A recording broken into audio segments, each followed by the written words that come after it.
आपने माँ के बारे में तो बहुत सुना होगा, बहुत जगह पढ़ा भी होगा।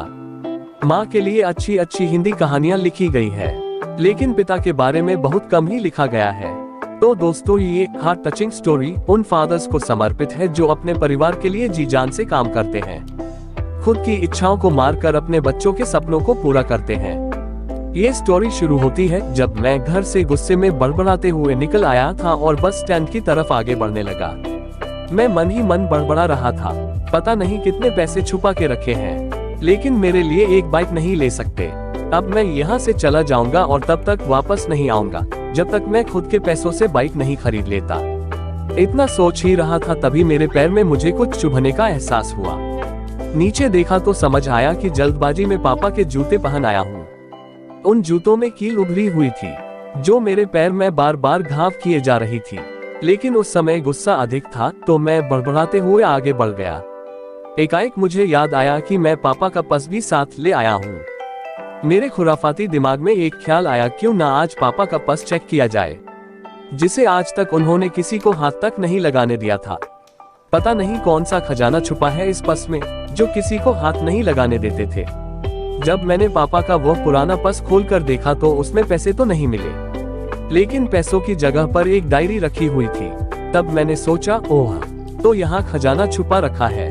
मैं समझ रहा था कि यहाँ पापा ने लिखा होगा कि किससे कितने पैसे लेने हैं और किसको कितने पैसे दिए हैं, लेकिन मैं गलत था। जब मैंने उस छोटी सी डायरी का पहला पेज खोलकर देखा तो वहाँ पर जो लिखा था वह थोड़ा सीरियस कर देने वाला था। डायरी में जो लिखा था उसे पढ़ने के बाद मेरे चेहरे पर जो एक्सप्रेशन थे वह गायब हो चुके थे, क्योंकि डायरी में वैसा कुछ नहीं था जैसा मैं सोच रहा था। वहाँ पर उन पैसों का हिसाब लिखा हुआ था जो अलग अलग कामों के लिए अलग अलग लोगों से उधार लिए गए थे। उस लिस्ट में कंप्यूटर के नाम पर भी पैसे लिए गए थे। कुछ यूं लिखा था, 50,000 बेटे के कंप्यूटर के लिए। ये वही कंप्यूटर था जिसे मैं आज तक यूज कर रहा हूँ, लेकिन मुझे ये पता नहीं था उस कंप्यूटर को खरीदने के लिए पैसे कहाँ से आए थे। लेकिन आज पता चल रहा था। मुझे आज भी याद है जब मैंने पहली बार कैमरे के लिए जिद की थी, जो मेरे पापा ने मुझे 2 हफ्ते बाद मेरे बर्थडे पर ला कर दिया था, जिसे देखकर मैं बहुत खुश हुआ था। और मुझे खुश देखकर मुझसे कहीं ज्यादा अगर कोई खुश था तो वह थे पापा। अब मेरे चेहरे से गुस्सा एकदम गायब हो चुका था। जब मैंने आगे का पन्ना पलटा तो वहां पर कुछ विशेष इच्छाएं लिखी हुई थी। पहली जो विश थी उसमें जो लिखा हुआ था, अच्छे जूते पहनना। ये बात मेरी कुछ समझ नहीं आई। तभी मेरा पांव अचानक सड़क पर भरे हुए पानी पर जा पड़ा और तभी मेरे पांव में कुछ गीलीपन होने का एहसास हुआ। जब मैंने जूता उतार कर देखा तो उसका तला टूटा हुआ था। ये देखकर मुझे डायरी में लिखी बात याद आ गई।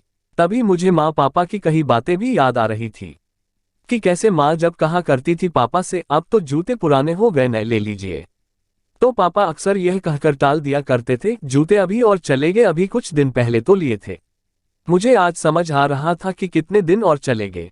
साथ ही साथ यह भी समझ आ रहा था कि पापा पर्स को क्यों छुपा कर रखते थे। तभी उस डायरी को पढ़ते हुए बस स्टैंड पर पड़ी बेंच पर आकर बैठ गया। अब उस डायरी का आखिरी पन्ना बचा हुआ था। उस पन्ने को जब मैंने पलट कर देखा तो वहां कल की डेट लिखी हुई थी। तारीख के नीचे लिखा हुआ था 50,000 रुपए बाइक के लिए। बस इतना पढ़ा और दिमाग सन रह गया। अब मेरे मन में कोई शिकवा गिला नहीं बचा था, बस मेरी आंखों से आंसू चले जा रहे थे। मुझे आज तक नहीं पता तब मैं क्यों रोए जा रहा था। अब मैं जल्दी से घर की तरफ भागा, लेकिन जूतों की वह कील पांव में अब तक घाव बनाने में कामयाब हो चुकी थी। मैंने जूतों को रास्ते में ही निकाल कर फेंक दिया और भागते लड़खड़ाते हुए घर जा पहुंचा, लेकिन पापा घर पर नहीं थे। मैं समझ गया वह कहाँ थे। मैं सीधा पास वाली बाइक एजेंसी की तरफ भागा। पता नहीं आज कहाँ से इतनी ताकत आ गई थी कि मैं भागते हुए थक नहीं रहा था, और वह भी बिना जूतों के, नंगे पैर। जैसे तैसे मैं बाइक एजेंसी पर पहुंचा। पापा वही थे। मैंने पापा को दौड़कर गले लगा लिया और मेरी आंखों से आंसू रुकने का नाम ही नहीं ले रहे थे। पापा को समझ नहीं पा रहे थे आखिर हो क्या रहा है, मैं क्यों रो रहा हूँ। मैंने पापा से कहा, पापा मुझे मोटरसाइकिल नहीं चाहिए, आप अपने लिए जूते ले लीजिए। अब आज से मैं जो भी करूंगा अपनी मेहनत से अपने बलबूते पर पढ़कर करूंगा। दोस्तों, बस इतनी सी थी ये कहानी। ये हार्ट टचिंग स्टोरी लिखते हुए आज मेरी भी आंखें नम हुई है। मैं आज आपसे कहना चाहूंगा, ठीक ऐसे ही होते हैं हमारे पिता। हम अक्सर देखते हैं कि हम अपनी माँ से हर बात शेयर करते हैं और माँ भी इसके बदले में हमें बहुत प्यार देती है। लेकिन एक शख्स ऐसा भी होता है जो हमें छुपकर प्यार करता है। वह होते हैं हमारे पिता। ये परिवार में एकमात्र ऐसा व्यक्ति होता है जो अपने बच्चों से उन्हें बिना जताए छिपकर प्यार करता है, खुद की इच्छाओं को मारकर बच्चों के लिए सपने देखता है और उनकी खुशी में ही खुश हो जाता है। मुझे नहीं पता कि आप अपने पेरेंट्स की इज्जत करते हो या नहीं, लेकिन अगर आपके पास पेरेंट्स हैं तो आप बहुत खुश नसीब हो, क्योंकि इस दुनिया में बहुत से लोगों को तो पेरेंट्स का प्यार भी नसीब नहीं होता। अंत में मैं यही कहना चाहूंगा कि माँ बाप की भावनाओं का सम्मान करें। मेरा इस पोस्ट को लिखने का मकसद यही था कि मैं आपको बाप की फीलिंग से रूबरू कराऊं, क्योंकि माँ के बारे में लेखकों ने बहुत कुछ लिखा है लेकिन बाप के ऊपर कोई नहीं लिखता।